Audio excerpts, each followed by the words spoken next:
시청자 여러분 안녕하십니까, 이영풍TV입니다. 오늘 중도는 허구다라는 칼럼을 좀 제가 소개를 드릴까 합니다. 이 칼럼을 쓰신 분은 김성애 전 대통령실 비서관 출신이죠. 이번에 총선에도 예비후보로 출마하신 분인데, 이분이 쓰신 칼럼을 제가 한번 여러분께 소개해 드리겠습니다. 이 칼럼은 지금 자유일보의 정치면에 소개되어 있습니다. 지금 사실 국민의힘 내부에서 중도 확장론이라는 이야기가 많이 나오잖아요. 이번 총선에서도 중도표를 더 가져와야 된다.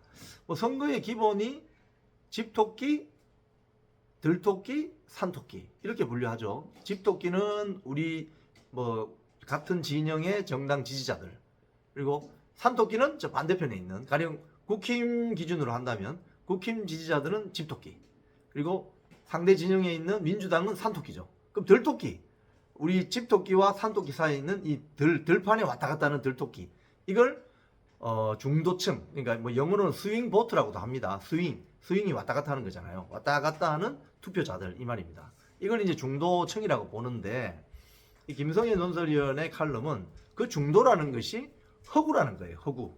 중도가 어디 있냐는 거예요. 그런 내용을 한번 제가 짚어드리겠습니다.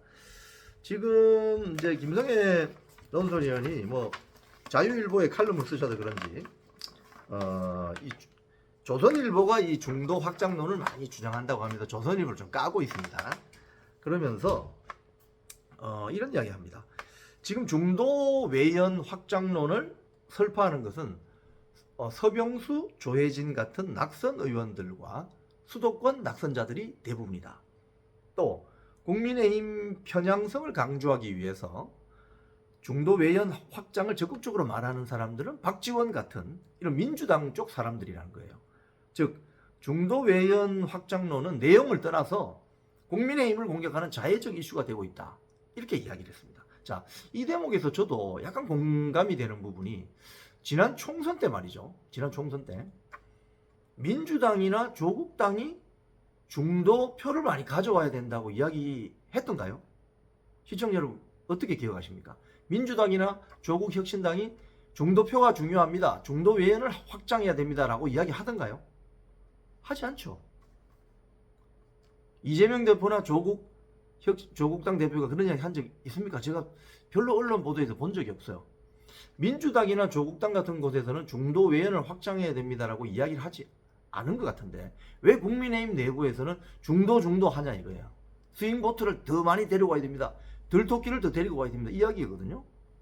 자, 조금 더 내용을 들어보겠습니다. 김성애 논설위원은 이렇게 이야기합니다. 권순할 TV의 권순할 대표가 영남에서 서병수, 조혜진이 그렇고 수도권에서는 김근식, 함은경이 그랬다는 것이다. 반면 국민의힘의 정체성을 지키며 묵묵히 선거운동을 한 김태호, 김해, 윤영석, 양산, 조정훈, 마포, 나경원, 동작 등은 당선됐다는 거예요. 즉 김태호, 윤영석, 조정훈, 나경원 등은 오히려 중도 외연 확장이라는 어떤 그런 주제에 매달리지 않고 열심히 뛰어서 당선되었다는 거예요. 자, 그런데 이 김성애 논설위원회 또 내용은 이런 것도 있습니다. 정치 전문가의 말을 빌어서 나경원 의원은 국민의힘 내부에서도 아주 보수파로 분류되는 사람인데, 나경원 의원이 이번에 당선되는 것은 표를 얻는 것과 중도화는 아무런 관련이 없다는 것을 말해준다, 이렇게 표현을 했네요. 나경원 의원이 나경원 의원의 그 선거 활동, 운동에 대해서 이 한 정치 전문가가 나경원 의원의 부친을 만나서 많은 이야기를 나눴는데, 나경원 후보의 경우에는 1년 전부터 새벽부터 저녁 늦게까지 성당의 새벽 미사, 교회의 새벽 예배부터 저녁 늦게까지 죽기 살기로 지역구를 발로 뛰었다. 노인정에도 가고 가게도 가고 손을 붙잡고 대화했다. 그러니까 선거 때가 되니까 나경원은 우리 사람이다, 이라는 이야기가 돌더라는 나경원 후보 아버지 부친의 말씀을 인용했어요. 그리고 여기 YC 청년의 윤경숙 대표라는 분이 있는데, 김태호 선거 사례도 거론하면서 이런 이야기를 했다고 합니다. 논밭의 곡식은 농부들 발걸음 소리 들으며 자란다는 말이 있듯이 선거도 마찬가지다. 저기 굉장히 공감해요. 왜냐하면은 현장에 다녀보면 이 피켓, 저도 피켓 들고 한 석 달 다녔습니다. 뭐 경로당에도 가고 일반 가게에도 가고 횟집에도 가고 뭐 저녁 식당 자리에도 가고 하는데 선거에 무관심했던 사람들, 투표장에 나가지 않으려던 사람들을 투표장으로 끌어들이는 것이 그 후보의 임무라는 거예요. 임무. 그래서 중도 확장 노선과 좌클릭이 아니라 후보자의 발걸음이 얼마나 더 많이 미치느냐에 따라서 당락이 결정된다 이거예요.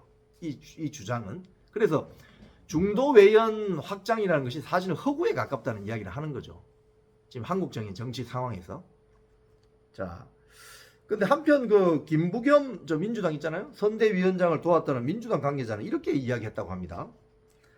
수도권에서 국민의힘은 듣보잡 인사, 듣도 보도 못한 사람, 듣보잡 인사나 신인들을 낙하산으로 꽂은 반면 대표적인 게 하문경 뭐 저런 사람들 아닙니까? 군산에서 횟집하던 사람인데 뭐 옛날 저 서울대 80년 초에 운동권 출신이라고 정청래를 잡겠다고 공천에서 낙하산을 꼽은 거죠. 꽂은 반면에 민주당은 지난번 지방선거에서 참패한 전직 지자체장이나 인지도가 높은 전문가 후보들이 많았다. 이게 굉장히 중요한 요인입니다. 이게 선거가 뭐 조직과 바람의 대결이라고 볼 수도 있는데 결국은 조직이 강한 팀이 이기게 돼 있거든요. 지금 가령 뭐 우리가 이번에 많이 이제 입에 오르내리는 지역구가 이제 마포의 하문경 씨인데 하문경 씨가 사실은 처음에 뭐 운동권이 청산해야 된다고 나와서 몇 명이 이렇게 모여서 정치 세력화를 했잖아요. 그 과정에 조선일보가 많이 기사를 써줬습니다. 저도 그 기사를 보고 이분들 결국 또 총선에 나오려고 이러겠구나. 저는 그런 어떤 예감을 가졌었는데 제 예감대로 가더라고요. 그런데 그분들이 뭐 마포, 뭐 하문경 씨는 사실 출마하려면 군산에 출마해야 돼요. 어떻게 보면 거기서 횟집을 하고 있으니까. 근데 굳이 서울로 올라와서 공천 받잖아요. 뭐 김경률 씨가 도와줬습니까? 뭐 그건 모르겠습니다만은. 근데 결국 거기서 대패를 하게 되죠. 대패를. 아마 그 마포의 지역 유권자들이 바보가 아닙니다. 자, 그래서 지금 이제 조국당 같은 경우죠. 조국혁신당도 조국당으로 부르겠습니다. 조국당 같은 경우 조국당이 중도 외연 확장해야 된다고 선거 프로파간다를 그렇게 했습니까? 그렇지 않잖아요. 조국당은 오로지 뭐 특검한다 그러고 윤석열 부부를 뭐 어떻게 한다 그러고 뭐 사법 처리가 불가피하다고 아주 강경하게 했잖아요.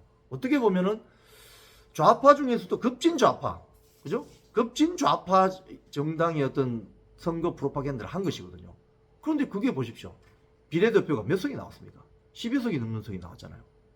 그럼 여기에 중도 외연 확장을 주장을 했느냐는 거예요. 조국당이. 그렇지 않다는 거죠. 자, 그러면 김성애 위원 말은 이렇습니다. 윤석열 정부와 한몸이 되어야 할 한동훈 비대위가 결국 윤석열 대통령과 한동훈 비대위원장의 갈등을 일으켜서 결국은 따로 국밥으로 놓은 것이 패배의 원인이었다. 그리고 역사정립연구소의 조형건 소장이라는 분이 있는데 이분은 또 이렇게 이야기했답니다. 5.18 발언으로 도태우 후보를 날린 결과 얻은 것은 여권 분열뿐. 대구 여론의 투표율이 낮았죠.